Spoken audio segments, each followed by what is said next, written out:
Well, hello once again.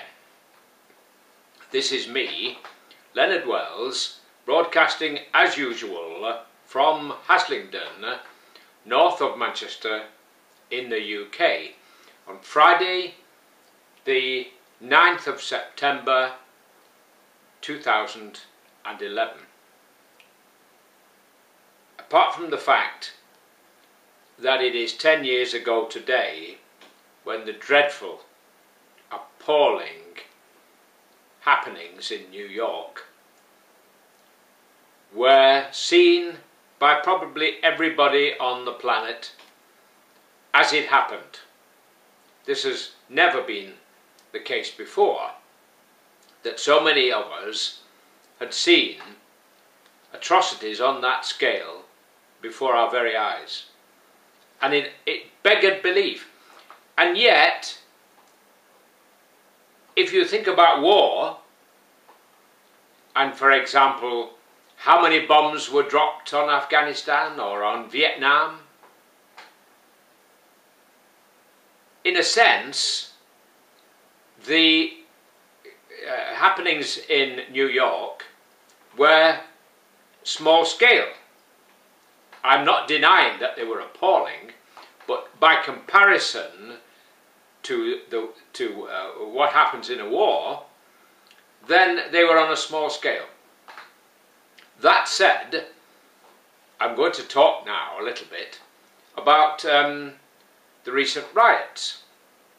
Now, in the last 2 days, I have read that a former Labour MP, a lady, is going to be taken to court for fiddling her expenses. Now, I don't know if you followed the cases, but there have been a number of MPs who've been to jail. And in most cases, they got a year, 18 months, something on that order. Of course, they got a lot of time off for good behaviour and whatever, so they're already out. And there are two Conservative peers. They've also been to jail. But what occurs to me is that these guys, these very, very intelligent, very well educated guys and girls and lords had actually set about, in some cases, not only claiming things where there was some doubt, but actually forging receipts and fiddling their expenses on a grand scale over a long period of time. And then they get maybe a year or so in jail. Well, you may say, so what? Well, there have been screams and calls for these young guys and girls who went out and broke a window and nicked a phone to receive incredibly long sentences for something they did maybe on the spur of the moment or at the invitation of a friend. Whereas these MPs, excuse me, were doing these kinds of fiddles on a long period of time, over a long period of time. So who is the more guilty?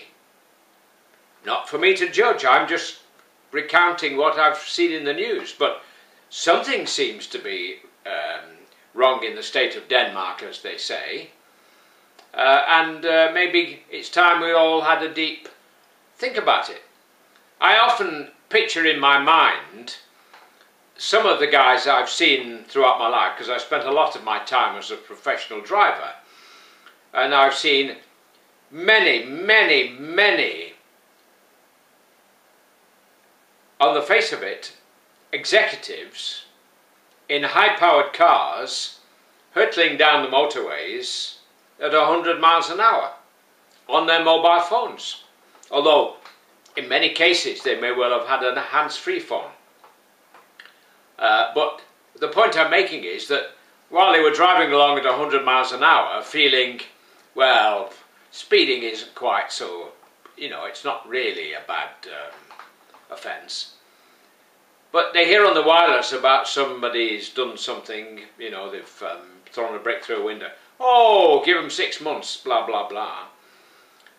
And yet, their crime was far more dangerous, and in my estimation, because of their intelligence, their education, and their gifts and rewards in life that their position has brought them, ought to know better. I'm not saying I'm any better, because I know I have driven at over 100 miles an hour for long periods of time, but I was a professional driver. That is no excuse, and I make no excuse. And I honestly believe if we are to have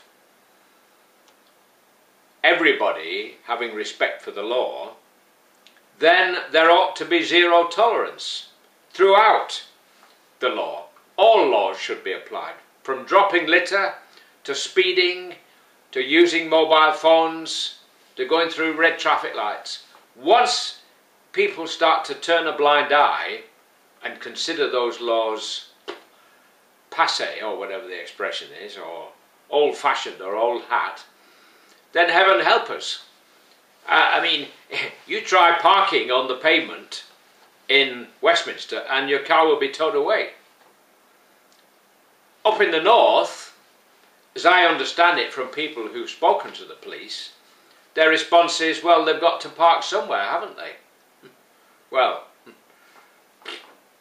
enough said. I'm going to leave it there. It's Friday. It's a day for reflecting on imbalances in responses to events, and to how we should look at our situation and compare it to other situations.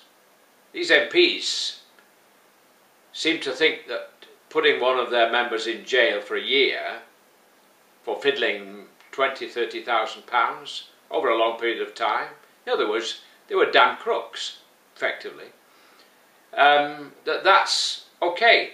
But when it comes to some lad who maybe hasn't had much of a chance in life, I'm not saying they're all like that, because there are some real monkeys about. But are they saying that they're far worse than these MPs? I don't think so. And in fact, I'm almost firm enough in my opinion to say I know so. Well, I'm going to leave now before people start throwing bricks at my image on YouTube. God bless, while it's still legal here in the UK to say God bless. Take care. Bye for now.